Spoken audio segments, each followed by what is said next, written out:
Kemudian ihtisab kata beliau adalah talabus thawabi minallahi, yakni memohon pahala, meminta atau mencari, berharap pahala hanya dari Allah Subhanahu wa taala.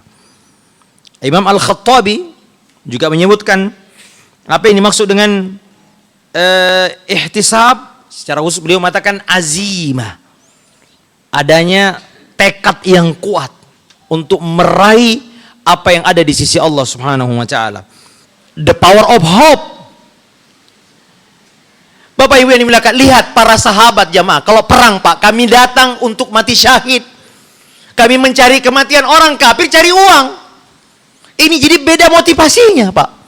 Kita datang di sini Pak, secara zahir apa yang kita dapatkan Pak? Apa pengurus assalam ngasih door prize, rice cooker kalau pulang? Nggak ada Pak. Tapi kita datang karena berharap ada pahala yang disiapkan Allah di hari kiamat nanti. The power of ihtisab jamaah. Karena itu Bapak Ibu yang dimuliakan Allah Subhanahu wa taala, ini yang ditanamkan oleh para sahabat ketika beramal. Lihat mereka mengatakan ketika perang aku mencium bau surga, kata Anas bin An-Nadhr. Hebat, luar biasa Pak. Oleh karenanya hadirin yang dimuliakan Allah Azza Jalla, ya, berharap pahala artinya berharap kepada Allah, tidak riya Bapak Ibu yang dimuliakan. Nah ini semua penting, saya tutup karena waktunya cuma 15 menit jamaah yang dimuliakan. Kita butuh apa Pak? Terobosan-terobosan baru agar kita memaksimalkan diri di bulan Ramadan ini. Begini jawab Bapak Ibu. Beribadah itu quote and quote membosankan, itu tidak Pak? Makanya Pak, istiqomah itu berat. Karena kita menjalani kehidupan yang sangat monoton. Maka istiqomah, kata Syekhul Islam Ibnu Taimiyah, a'zamul karamah luzumul istiqomah. Sebesar-besarnya karamah, apa kata beliau? Bukan yang bisa terbang Pak, bukan yang kebal, tapi yang menetapi istiqomah, itu karamah yang terbesar. Coba Pak, berselingkuh, berbuat dosa, adrenalin kan, enggak membosankan Pak. Hidupnya orang berselingkuh itu kayaknya tiap hari gimana supaya gak ketahuan istrinya, luar biasa kan. Tapi Anda coba sholat 5 waktu, rajin beribadah, ngaji, maka Bapak Ibu yang dimuliakan Allah, butuh terobosan, butuh mindset kita ini. Ihtisab ini harus selalu kita hadirkan jamaah. Makanya Nabi sebutkan istiqomah itu seperti garis lurus Pak. Jalan selain istiqomah Pak, jalan Islam, ada jalan-jalan bengkok, jalan-jalan kecil, dan ada dai-dainya, ada pengajaknya di situ Pak. Maka jamaah, istiqomah itu berat Pak. Karena itu jamaah, Ramadan ke Ramadan, kalau kita tidak melakukan perubahan mindset terus menerus Pak, kita akan bosan Pak. Maka coba lihat Nabi SAW mengatakan, misalnya masalah sholat, kata Nabi, sholli sholata muwaddi', sholatlah sholat orang yang mau meninggal. Tuh kan luar biasa itu Pak. Jadi membangun keyakinan bahwa saya tadi aku sholat isya, itulah sholat terakhirku, mungkin subuh saya nggak akan sholat lagi.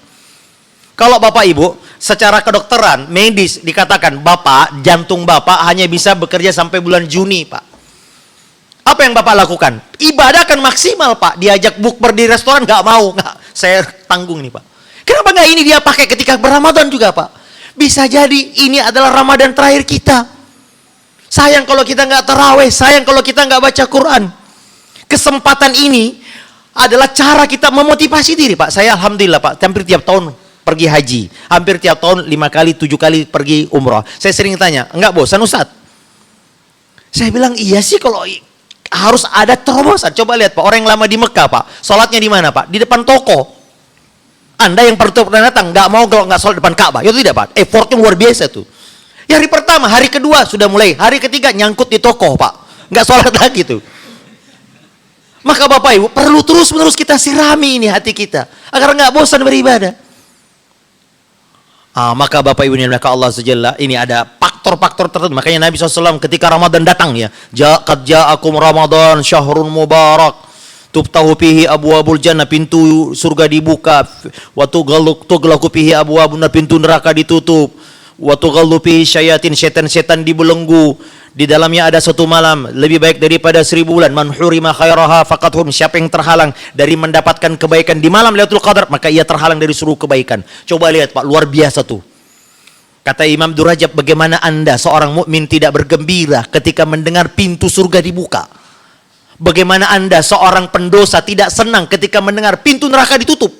Bagaimana seorang berakal tidak gembira ketika tahu lawannya, musuhnya sedang dibelenggu, setan musuh kita?